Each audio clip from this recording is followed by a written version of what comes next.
사업을 하고 있는 신근우라고 합니다. 제가 오늘 말씀드릴 거는 블록체인과 메타버스, 메타버스 관련해가지고 저희들이 이제 펄스를 하기 때문에 메타버스에 대해서 기본적인 걸 좀 알았으면 해서 제가 준비를 좀 했습니다.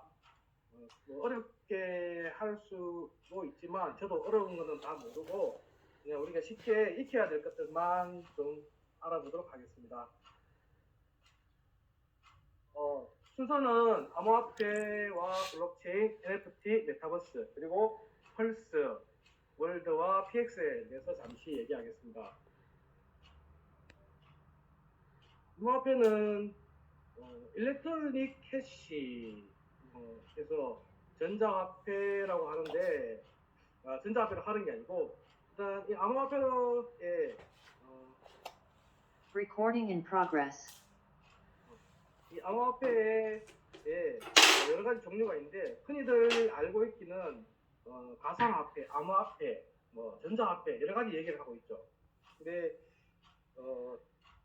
통상적으로 우리가 말하는 그 암호화폐에 대한 그 명칭이 좀 다릅니다. 사용되는 용도가. 지금 우리가 얘기할 거는 암호화폐인데 최초에 이제 우리가 알고 있는 암호화폐가 보통은 전자화폐를 통해서 말하고 있습니다. 그러면 최초의 전자화폐는 어떤 걸까요? 아시는 분 있을까요? 보통은 최초의 전자화폐를 비트코인을 알고 계시죠? 비트코인은 아닙니다. 비트코인은 아니고 데이비드 차운 박사가 최초 발명한 게 1982년도였습니다. 이캐시라는 걸 최초 발명을 했었는데 이게 좀 시대를 앞서가다 보니까 좋은 의미로서 사용자들의 프라이버시를 지키자 하고 만들어진 그 이캐시가 지금은 묻혀서 나오니까 쓰질 않다 보니까 사람들이 잘 모르고 있죠.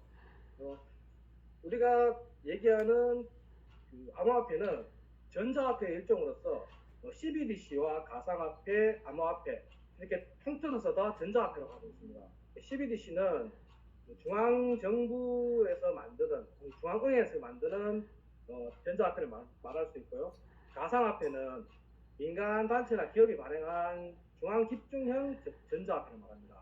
중앙집중형이라는 건 제가 나중에 좀 다시 말씀드릴 건데 그리고 암호화폐는 블록체인 기술을 반영해 민간에서 발행한 탈중앙형 전자화폐입니다. 지금 CBDC 같은 경우에는 우리나라를 비롯해가지고 80여 개국에서 만들고 있고 발행이 되어 있기도 하고 있습니다. 중국의 이사 위안화가 유명하죠. 밑에 표를 보시면은 중앙집중형, 탈중앙형 해가지고 나와 있는데 CBDC 같은 경우에는 블록체인 기술을 사용하든 안 하든 CBDC라고 얘기를 합니다. 그리고 민간에서 만든 그 중앙집중형 같은 경우에는 가상화폐라고 그러죠. 아까 데이비드 차운 박사가 만들었던 이캐시 같은 경우가 이제 중앙집중형 가상화폐가 되는 겁니다. 그리고 우리가 흔히 알고 있는 이제 블록체인 전자화폐를 암호화폐라고 통상적으로 말하고 있습니다. 그래서 우리가 주로 쓰는 게 다 이 암호화폐이기 때문에 암호화폐로 말을 많이 하는 게 되겠죠. 암호화폐는 익명성을 가지고 있습니다. 익명성을 가지고 있어서 누가 썼는지 어디로 가는지가 이제 나타나긴 하는데 누가 썼는지 잘 모르기 때문에 세금 탈루나 범죄 사용이 목적이 됩니다. 그래서 국가에서는 이 암호화폐를 쓰는 걸 좋아하지는 않죠. 일단 세금 탈루나 범죄 사용이 쓰이기도 하고 이게 많이 사용이 되버리면 국가 경제에 타격을 받기 때문입니다. 그런데 이 암호화폐를 만드는 게 생각보다 어렵습니다. 어려운데 좀 아이러니하게 제작 비용은 얼마 들지 않습니다. 지금 저에게도 15만원에서 20만원 정도면 만들 수 있다고 만들어져 있는데 이게 만들기 쉽다 보니까 생태계가 살아있고 우리가 직접적으로 쓸 수 있는 살아있는 토큰이 많지는 않습니다. 지금 코인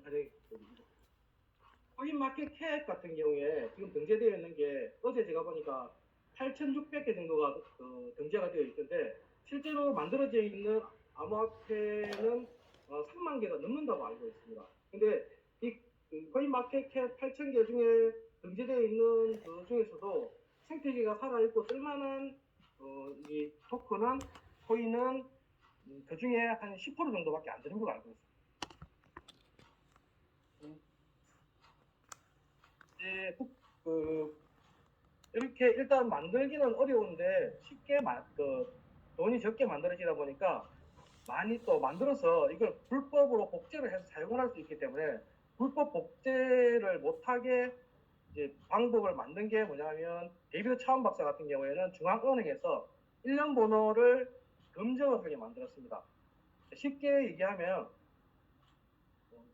상점과 소비자와의 거래 사이에 우리가 수표 1년번 점검을 하듯이 그 수표를 점검을 중앙은행에서 해주면 그 중앙은행에서 이렇게 사용을 한 거다 안 한 거다 판별을 해주게 되면은 이제 이걸 사용한 건 안 거다 이렇게 알 수 있는 그런 정도의 인정을 했었고요.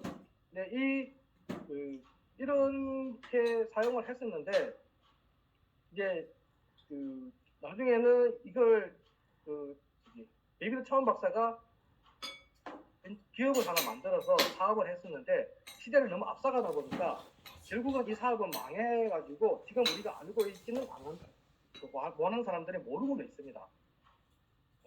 근데 이제 그러고 나서 우리가 흔히 알고 있는 이제 비트코인이 나오게 되죠. 리먼 버러더스 사태 이후에 사토시 나카모토가 중앙은행을 배제하고 쓸 수 있는 화폐가 있으면 좋겠다 해서 블록체인 기술을 접목해가지고 비트코인을 만들게 되고요. 우리가 비트코인을 쓰려고 암호화폐를 컴퓨터에 깔게 되면 전자지갑하고 블록체인이 이제 두 개가 깔리게 됩니다. 그렇게 까는데 암호화폐를 만들 때 중앙집중형 같은 경우에 블록체인 기술이 반드시 필요하지는 않습니다.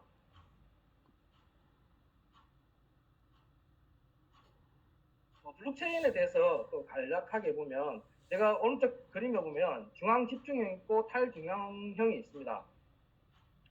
블록체인은 블록에 데이터를 담아서 체인 형태로 연결해서 수많은 컴퓨터를 저장하는 분산 데이터 저장 기술이라고 되어 있는데 똑같은 내용을 그 암호화폐를 가진 사람들이 똑같은 데이터, 똑같은 내용을 각 컴퓨터 하드디스크에다 다 똑같은 내용을 저장을 하게 됩니다. 그렇게 하다 보니까 이제 다른 해커가 여기서 하나의 컴퓨터에 침입을 해서 변조를 하고 삭제를 하고 해도 다른 컴퓨터에서 그 내용을 다시 복제해서 받아올 수 있고, 그리고 여기 보면 밑에 보면 블록체인 기술은 인터넷을 24시간 감시해서 사용된 화폐의 기록을 검사를 하고 감시를 하기 때문에 혹시나 이게 다른 내용이 나오면 10분마다 데이터를 비교해가지고 동기화를 시켜버립니다. 그렇기 때문에 어떤 해커가 어디를 침범을 해서 하나나 두 개, 세 개 정도는 10분만에 할 수 있겠지만 비트코인 같은 경우 몇백만 사용자, 수천만 사용자 가지고 있는 그거를 다 이렇게 복구를 할 수는 없는 거죠. 그렇기 때문에 말을 할 때 우리가 보통 블록체인은 해킹이 불가하다, 위변조가 불가하다, 그렇게 말을 하는 겁니다. 여기 보면 블록체인의 특징으로 탈중앙화가 나오고 투명성, 불변성, 가용성이 나오는데 탈중앙화 같은 경우에 중앙에서 이 운영에 대해서 감시를 하고 관리를 하는 어떤 기관이 있는 거, 신이 말하는 우리 같은 경우에 은행이 있는 거죠.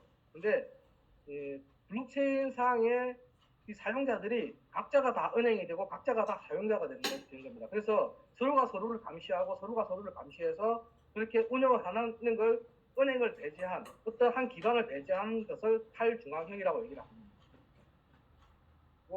이 블록체인은 인터넷 투표 기능이 내장된 분산 장부라고 얘기하는데 우리가 보면 흔히 우리 지금 블록체인의 분산 장부 이거를 가지고 있다고 볼 수도 있는 게 우리가 코로나 때문에 예방접종 받고 홍보였나? 우리 지금 예방접종 맞았습니다 하는 걸 가지고 있지 않습니까? 그게 사실은 블록체인 기술을 사용한 문서라고 알고 있습니다. 그래서 우리도 아주 멀리 있지는 않고 아주 가까이 쓰고 있다는 걸 제가 말씀드리는 겁니다.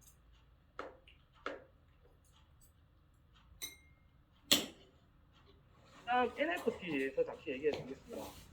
NFT는 Non-Fungible Token이라고 대체 불가능 토큰이라고 하는데, 이거는 이더리움 블록체인을 이용해서 만든 암호화폐 일종이고요.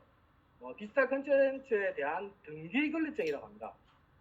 이게 좀 말이 좀 등기권리증이라고 이상하긴 한데, 쉽게 그냥 등기권리증 같은 기능을 한다고 보시면 될 것 같아요. 이 NFT 안에는 인터넷 주소, 원본에 대한 설명, 소유주, 매매 이력, 현지, 지금 현재 어떤 상태 이런 내용들이 다 들어가 있습니다. 그래서 얘는 NFT는 가상 세계에 대한 세계 창작, 그러니까 가상 세계에 나온 창작물에 대한 소유권이나 진본 입증을 할 수 있는 거고요. 제가 지금 여기 오른쪽에 노블럭스나 샌드박스, 그리고 세 번째 밑에 있는 게 나이키인데 밑에는 구찌고, 이런 것들을 지금 메타버스 안에서 이 안에서 어떤 상품들이 지금 현재 판매가 되고 있고 소유권을 풀고 있습니다. 근데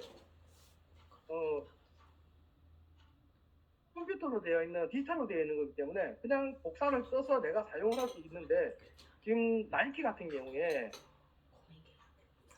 나이키 메타버스 안에서 팔리는 운동화 하나가 500만 원입니다. 그게 한정판으로 해서 옛날에 우리 보면은 현실 세계에 마이클 조던 한정판 같은 게 몇십만 원, 몇백만 원 하는, 그렇게 하듯이 똑같이 여기도 나이키 운동화가 한 켤레에 500만 원 하는 게 있습니다. 그게 어떻게 하냐면 NFT로 해서 넘버를 주는 겁니다. 이거는 어떤 특정으로 한정판이다. 넘버 1, 넘버 2 해가지고 한정판으로 몇 개를 해서 만들어내는 거죠. 근데 이 한정판을 스마트폰에 앱이 있는데 그 앱을 같이 깔아주는데, 그거를 들고 내가 여기서 메타버스에서 운동화를 샀으면 그 운동화를 가지고 이렇게 사진을 찍으면 내가 양말만 신고 있고 맨발인데도 그 한정판 운동화가 신어 있는 걸로 해서 사진이 찍히는 겁니다. 그렇게 해서 지금 메타버스 사용해서 어떤 NFT가 성공한 케이스가 나이키라는 걸 제가 알려드리고 싶어서 지금 메타버스에 있는 내용들을 다 그냥 뽑아 올려놨습니다. 그래서 가상세계 창작물에 대한 소유권이나 진본이나 어떤 그런 부분들을 NFT가 다 나타내주기 때문에 디지털 자산에 대해서 개별 가치를 붙게 해주고 있고요. 그러나 NFT는 아닙니다. 암호화폐로 만들어진 일종이라는 거지 암호화폐가 아니기 때문에 교환 기능은 불가능합니다. 그래서 NFT와 NFT 이렇게 교환이 안 된다는 겁니다. 토큰을 주고 코인을 주고 NFT를 살 수는 있지만 NFT끼리는 교환이 불가능하다는 겁니다. 그래서 이 NFT가 생성이 되면 게임이나 놀이, 이런 엔터테인먼트 그런 종류에 대해서 다 신뢰를 기반으로 해서 자유로운 거래를 가능할 수 있는 그 플랫폼을 만들 수 있다는 겁니다.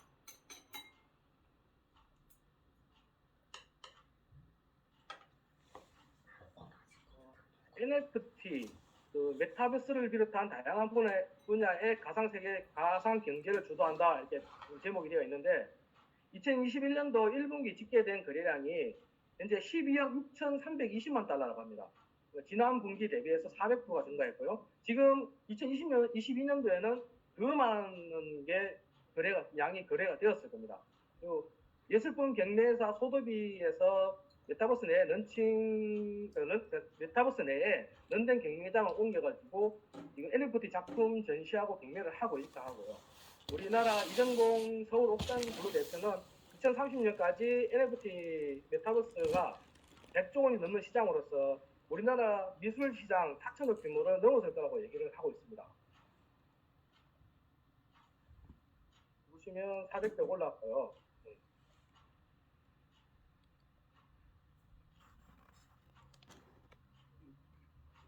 메타버스를 이제 한번 보면 지금 앞에 얘기했던 그 부분들이 다 이 메타버스를 알기 위해서 한번 좀 더 심도 있게 좀 얘기를 해보고 싶어서 좀 얘기를 해드린 건데, 이 메타버스는 메타와 유니버스, 초월과 세상 세계 합쳐는 합성어라고 말할 수 있습니다. 근데 이게 이제 초월은 세계라고 하기도 하고, 뭐 가상, 증강현실, 복합현실, 확장현실 다 얘기하는데, 요 메타버스라는 내용이 처음 나온 건 닐 스티븐슨의 소설 스노크래시라는 곳에서 처음 사용이 됐습니다. 이 스노크래시라는 게 일종의 마약인데, 이게 사람들을, 이 마약을 하게 되면 사람들을 죽일 수 있는 그런 어떤 그 가상 세계에서 나오는, 메타버스 내에서 쓰는 마약인데, 메타버스에서 스노크래시를 먹고 죽으면 현실에서도 죽는 어떤 그런 것 때문에 나오는 소설입니다. 여기서 그 메타버스 정의를 할 때 가상과 현실을 연동해서 사회, 경제, 문화 활동에 새로운 가치를 창출하는 것이다 이렇게 말을 했습니다. 그럼 이게 이 내용이 지금도 그대로 사용을 하고 있고요. 메타버스가 종류가 우리 싸이월드부터 시작해서 지금 현재 뭐 로블록스나 뭐 제페토나 아이프렌드 많은 양이 그 종류가 있는데 보게 되면 AR은 증강현실, VR은 가상현실, 뭐 MR은 혼합현실, XR은 확장현실 이렇게 나오고 있습니다. 나오고 있는데 증강현실 같은 경우는 우리 포켓몬고 같은 게임 해보신다고 모르겠는데 포켓몬 같은 경우 현실 세계에 또 다른 가상의 어떤 가상의 건물이나 사람이나 어떤 걸 만들어내는 걸 증강현실을 하고요. 가상현실은 말 그대로 전부 다 가상의 그 세계에서 내가 들어가 있는 것을 말한다.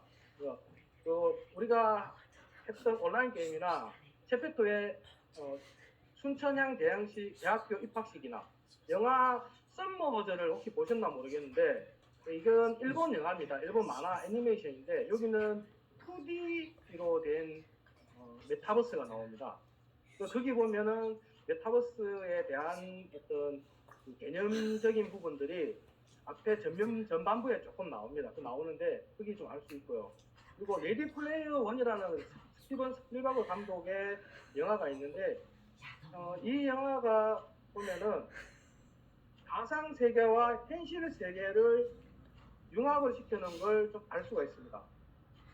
가상 세계에서 옷을 사고 물건을 사면 현실 세계로 배달이 되어 옵니다.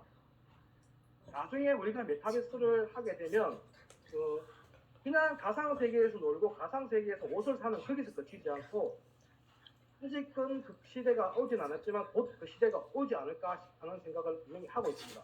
레디 플레이어와 같이 가상 세계에서 물건을 샀을 때 현실 세계에 그게 배달이 되어 오는 세계, 그런 세계가 아마 곧 오지 있습니다. 또 MR은 믹스, 리얼리티 이렇게 해가지고 혼합현실인데 증강현실과 가상현실을 혼합해둔 있습니다. 이게 영화 프리가이라는 걸 보면 선글라스 같은 걸 끼고 현실을 나가려면 상대방의 레벨이 몇 레벨이고 그 사람이 어떤 장비를 장착을 하고 있고 뭐 어떤 그 스킬을 가지고 있고 이런 게 나오는 그런 영화가 있습니다. 이게 가상현실과 증강현실을 같이 구현해서 만들었다고 할 수 있는 영화라고 할 수 있어요. 나중에 시간 되실 때 주 10만 달러 버시면 이 영화도 한번 보시는 것도 괜찮을 것 같습니다. XR은 확장현실이라고 그래서 이 XR 같은 경우에는 현실과 가상의 결합하고 VR, AR, MR 미래 신기술이 다 포괄된 내용을 해서 지금 현재는 메타버스와 가장 근접한 개념이라고 할 수 있는데 아직까지 그러나 메타버스에 대해서 명확한 정의가 내려져 있지 않기 때문에 이 확장현실을 메타버스라고 할 수까지는 없을 것 같습니다. 그러나 지금 현재로는 메타버스에 가장 근접해 있는 개념이라고 할 수 있습니다. 그리고 뭐 SR이나 뭐 홀로렌즈, 디지털 튜잉, 그릴 세계, 라이프 로깅, 인피니트 오피스 있는데 라이프 로깅 같은 경우에는 우리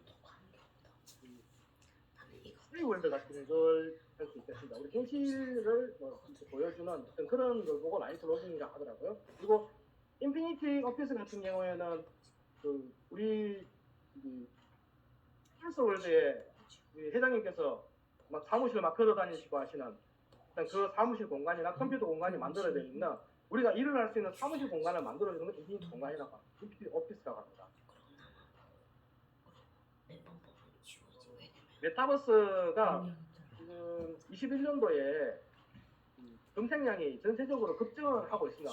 하고 있고 지금 메타버스 시장을 전문가들이 예상을 하고 있는 게 조금씩 그 전문가들마다 다르긴 하던데 일단 2025년까지 540조 원을 얘기하는 분이 있어요.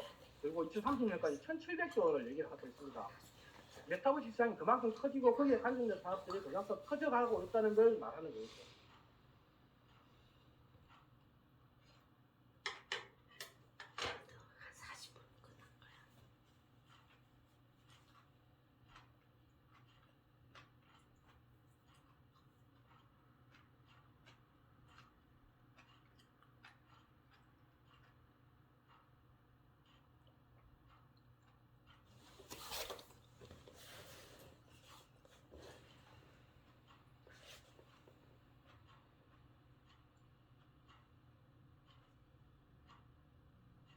이게 잠시 에러가 좀 나네요.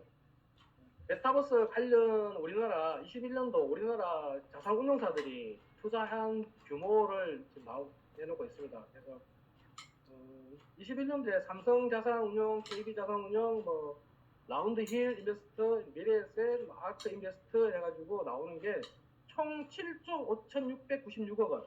대단한 규모지 않습니까? 이만큼 이제 이 메타버스 산업에 우리나라 자산운용사들도 많이 투자를 하고 있고 그만큼 메타버스 산업이 발전을 하고 있다는 걸 보여주고 있습니다. 또 여기 주요 투자처에도 보면 우리가 흔히 알고 있는 데들이 다 나오죠. 페이스북, 뭐 애플, 엔비디아, 뭐 카카오게임, 뭐 턴어비스 같은데 로블록스 있고요. 이런 곳에 그만큼 투자가 많이 되고 있기 때문에 지금 메타버스가 그만큼 발전을 할 가능성이 많다는 걸 보여주고 싶습니다.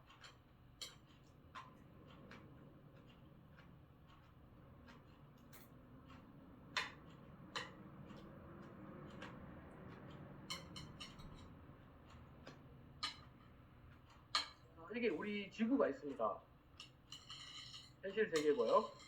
우리 현실 세계에는 웹2, 현금카드, 금융, 등기권리증, 기업 플랫폼이 있고요. 쇼핑이 있고 자산거래소가 있습니다. 이 현실 세계에 아까 말씀드렸던 AR, VR, 뭐 XR, 블록체인을 접목을 시키면 이렇게 확장현실이 만들어질 겁니다. 이 확장현실을 가면은 지금 이제 우리가 많이 보고 있는 용어들이 많이 나오죠. 웹3, 토큰, 코인, 디파이, 그다음에 NFT, 다오, 쇼핑이 제가 아바타로 적어놨는데 이 아바타가 아까도 말씀드렸듯이 가상세계 안에서 아바타가 내가 직접 입어보고 직접 사용해보고 그리고 주문을 하게 되면 현실 세계로 그 옷이 그 용품이 그대로 온다는 그걸 이제 말씀을 드리고 싶고요. 이 오픈 바자는 뭐냐 하면 우리나라 벼룩시장하고 비슷한 겁니다. 벼룩시장하고 비슷한 건데 여기는 벼룩시장이라는 어떤 그 플랫폼이 있는 게 아니고 플랫폼은 있대.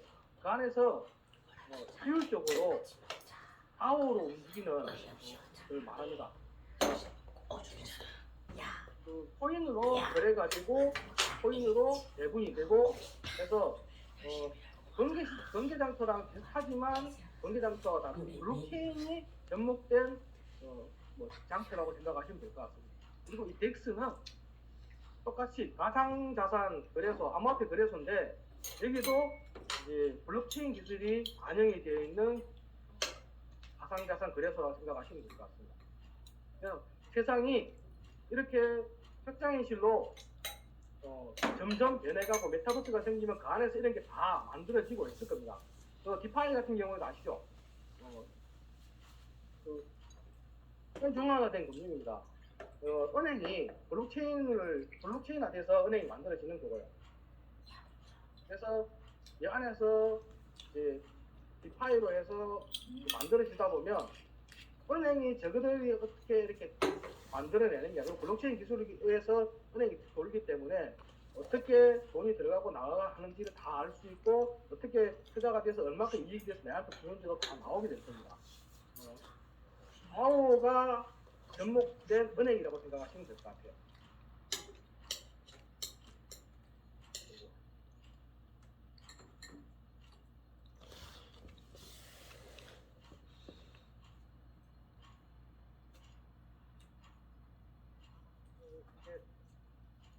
PPT가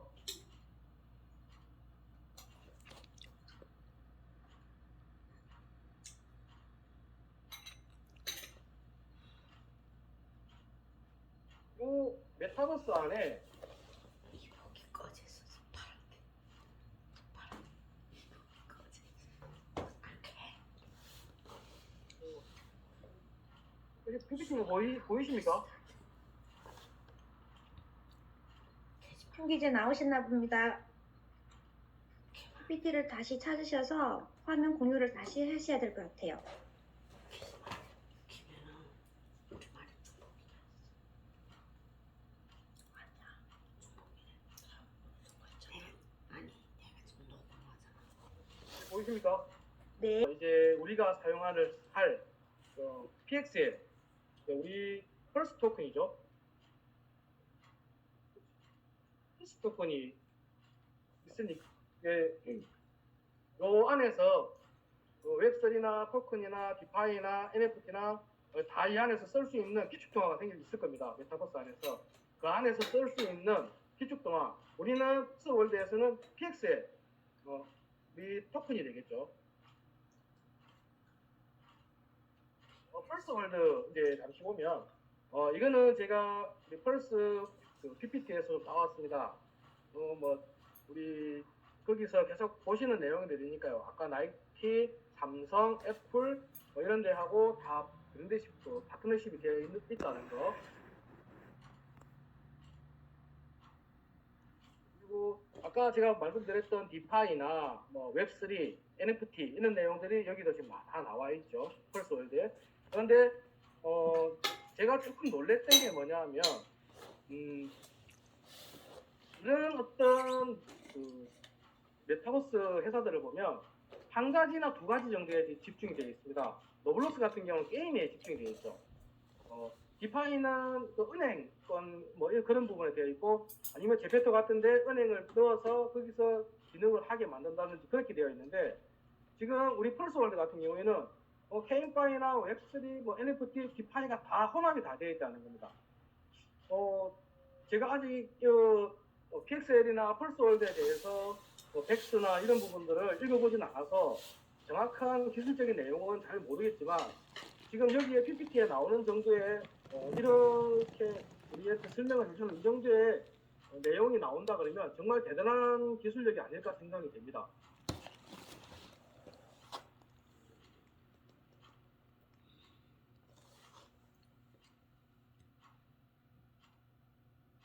이게 뭐 이것도 그 PPT에서 펄스 PPT에서 받아온 거고요. 이게 지금 안에 게임룸, 회의실, 뭐 아카데미, 뭐 교육장 같은 거겠죠.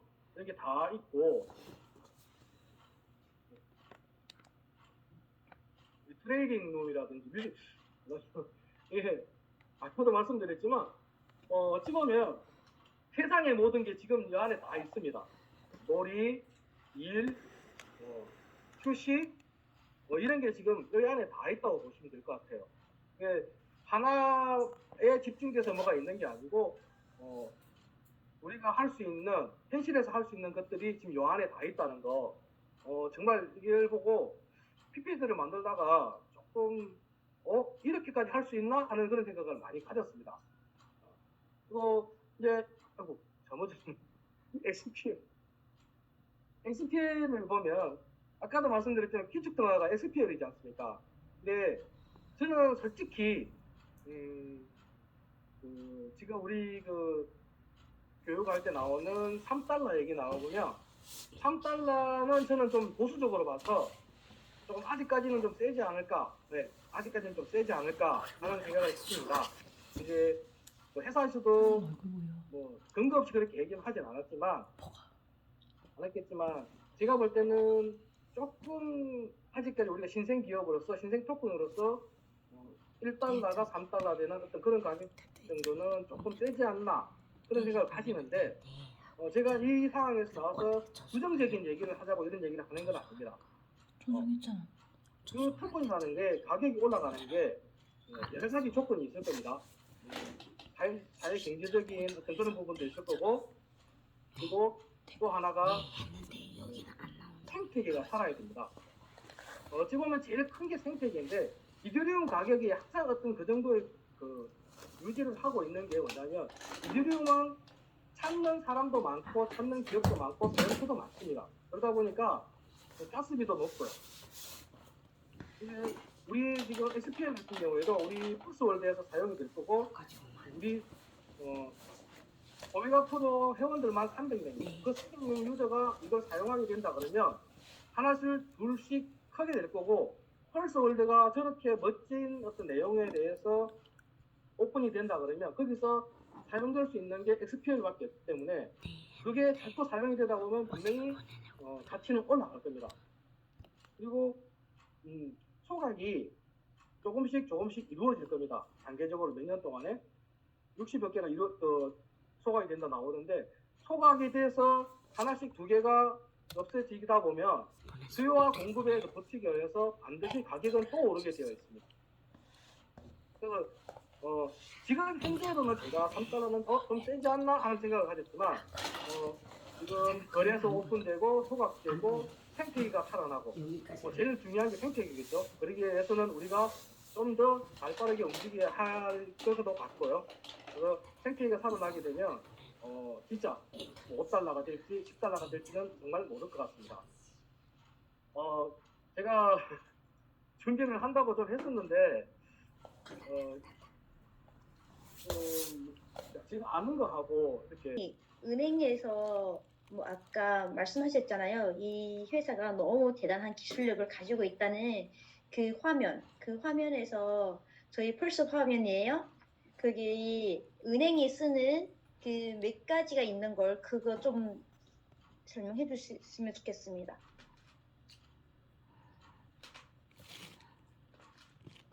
펄스 PPT거든요. 거기에 대한 설명을 어떻게 얘기하면 저희 소비자와 회원님들한테 어떻게 얘기하면 좋을지 거기서 이해가 좀 잘 그 디테일하게 조금만 더 해주시면 좋겠어요. 이게 은행에서 쓰고 여기에 대한 예. 말씀을 드려야 될지 빗바이라는 개념은 지금 현재로는 우리가 은행에 돈을 맡기고 그러니까 은행이 숫자로만 적어지지 않습니까? 숫자로만 적어주는데 우리가 은행에 돈을 넣어놓는데 그 돈은 은행이 가지고 있고 은행이 우리 장부를 다 관리하고 우리 정보도 은행에서 관리하지 않습니까? 디파이가 된다 그러면 이게 블록체인 기술을 가지고 있기 때문에 지금 다오와 같이 연계가 된다고 볼 수 있는데 다오도 이 그러니까 블록체인이 아까 말씀드렸듯이 개인이 다 연결이 되어서 하나의 주체가 다 은행이 되고 회사가 되고 다 그렇게 되는 겁니다. 그래서 뭔가 하나의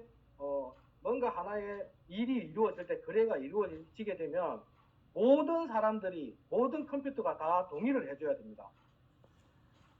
그러니까 은행에서 허가를 해주고 회사 회장이 허가를 해주는 그런 개념이 아니라 모든 컴퓨터, 그러니까 어떤 우리가 지금 XPL 같으면 XPL 가지고 있는 유저가 다 있으면 이 유저들이 다 친구가 돈을 썼네? 그럼 돈을 가져가네? 알았어, 승인해줄게. 승인을 해줘야 가져갈 수 있는 겁니다. 좀 쉽게 얘기한다면. 근데 나중에 우리 유저가 300만 명이 다 그걸 다 클릭을 하고 있을지는 못하기 때문에 아마 나중엔 어떤 다오 개념으로 노드가 생길 겁니다. 관리해주는 몇몇 어떤 소수의 몇 명이 될지 모르겠지만 그런 게 그 모임이 생겨서 그 모임들이 결정을 하고 결정권을 가지지 않을까 싶은데 어쨌든 디파이 같은 경우에 은행이 돈을 관리를 하는 게 아니고 개개인이 다 승인을 해주고 개개인이 다 주주가 되는 겁니다. 이렇게 생각하시면 되려나요? 협동조합. 협동조합이 있어서 어느 한 사람이 정하는 게 아니라 회의를 통해서 안건을 정하는 겁니다. 네, 그런 내용이고 다른 것들도 뭐 다 비슷하다만 보시면 될 건데 웹2와 웹3의 다른 점이라고 할 수 있는 거는 웹2는 일방적이었습니다. 우리가 그러니까 올릴 수만 있고 관리는 플랫폼에서 다 했습니다. 근데 이것도 마찬가지 웹3는 쓰고 받고 주고 받고 그리고 통제도 어느 누구 하나가 할 수 있는 게 아니라 전체가 다 할 수 있는.